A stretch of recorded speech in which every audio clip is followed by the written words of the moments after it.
First off, long-term sports memorabilia investing isn't for everyone. What we want to avoid is investing in sports memorabilia when our financial house isn't in order. At that point in my life, no way I should have been investing or even collecting sports memorabilia. What happens if they don't go up in value at all, or even worse, lose value? Imagine explaining to your wife that your sports memorabilia investments are down $5,000 or $10,000 on something that she probably didn't want you to buy anyway.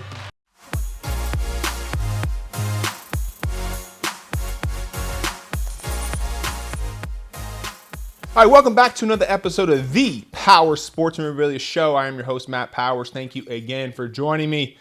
Please visit the website, powersportsmemorabilia.com. Also, give me a follow over there on Instagram at Powers Autographs. Should investing in sports memorabilia be part of your long-term investment portfolio? And you buy a few pieces, you put them away in a vault and hope they appreciate in 10 to 20 years. Well, that depends on a few characteristics, which we will discuss here in just a moment. First off, long-term sports memorabilia investing isn't for everyone. Yes, we all see these blue check marks on the social media channels who have multi-million-dollar collections appreciating very nicely. It gives the impression that it's easier, that anyone can and should be a sports memorabilia investor. Now, there are people out there that are very successful at picking long-term holds. No doubt about it. So yes, sports memorabilia can be a solid long-term hold, but is it for you? And that's what today's topic is all about. Hopefully it will bring you some clarity and make that decision a lot easier for you. Now, I am not your investment advisor. What I'm going to touch on today is just meant to get you thinking about whether or not you should be investing in sports memorabilia long term. Keep in mind, this will be very generalized, so always do what's best for you and your current situation. So, who is sports memorabilia investing for? Now, the type of person who is going to be doing long-term investing like this has a couple key characteristics. All right, number one, they have a passion and deep understanding of sports.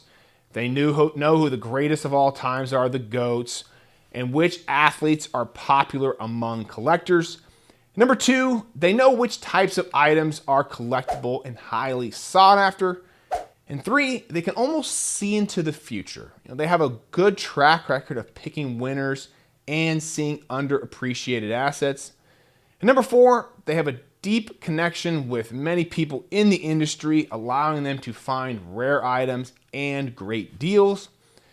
And number five, probably the most important characteristic, and one I will dive into today, is they can financially afford it.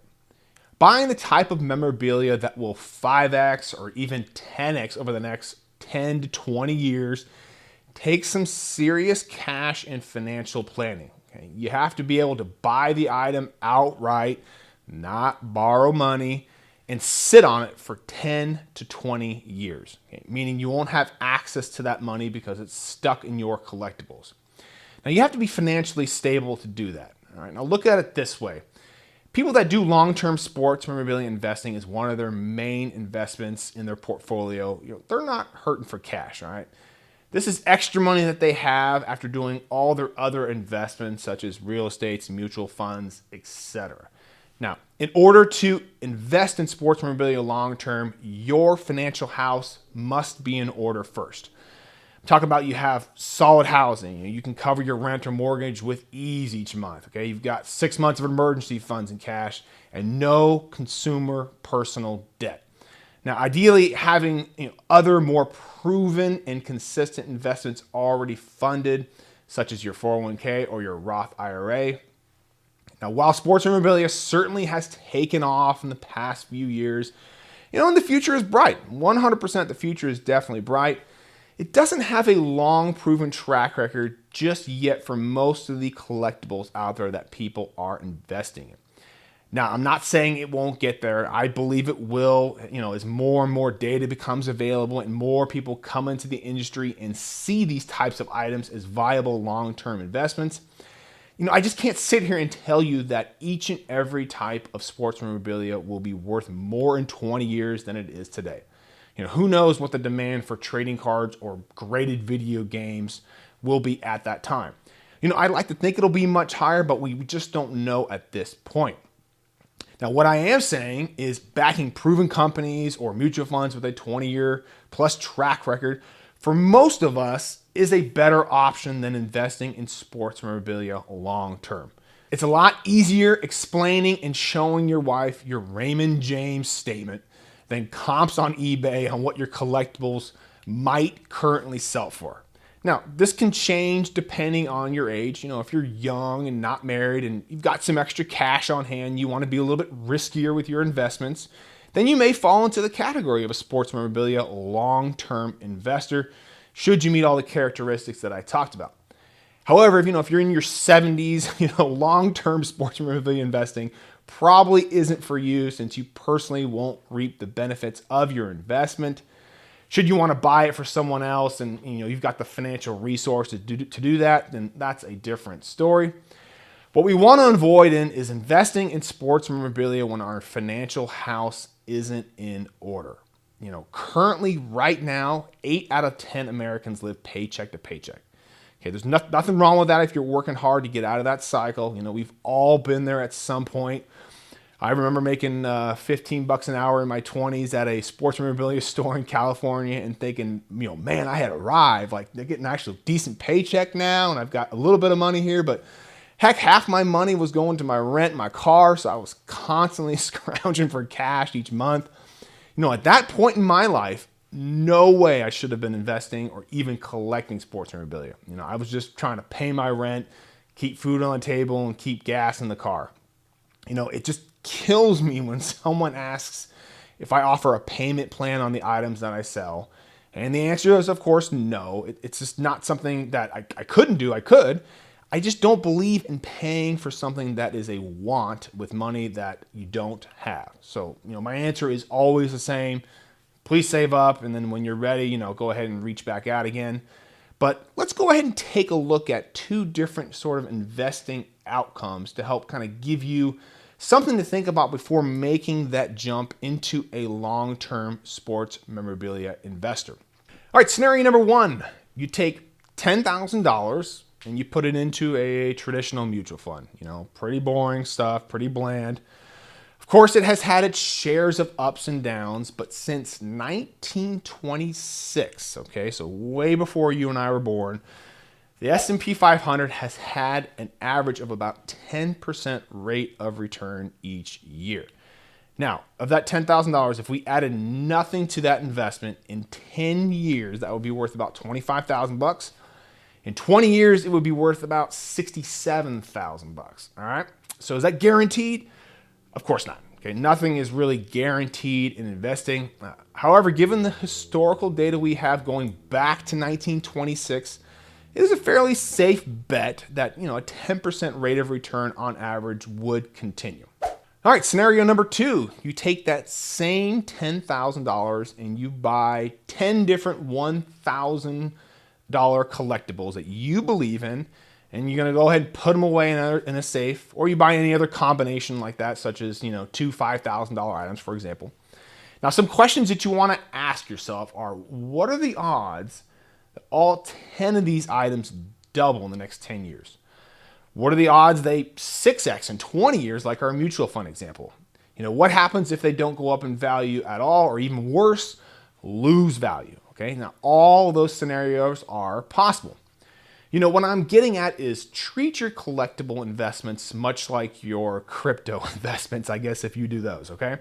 Now, if they go way up in value, hey, great, man. That's basically free money at that point. Now, if they go to zero, hey, it's okay too, because the money invested in them is money you could afford to lose. All right? It isn't your rent or your food money, but also isn't taken away from your proven investments with long track records, okay? Now, most sports memorabilia, they just don't have that proven track record that goes all the way back to 1926.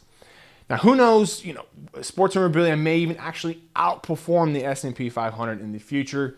That is definitely highly possible. Now, it's also highly possible that our entire economic system implodes because DC can't stop spending borrowed money, okay? But that's a whole nother topic, all right? I just hate seeing people get burned in the sports memorabilia industry. I've seen it, on so many posts on social media this year with people joking about their investments in athlete, fill in the blank, tanking because of various reasons.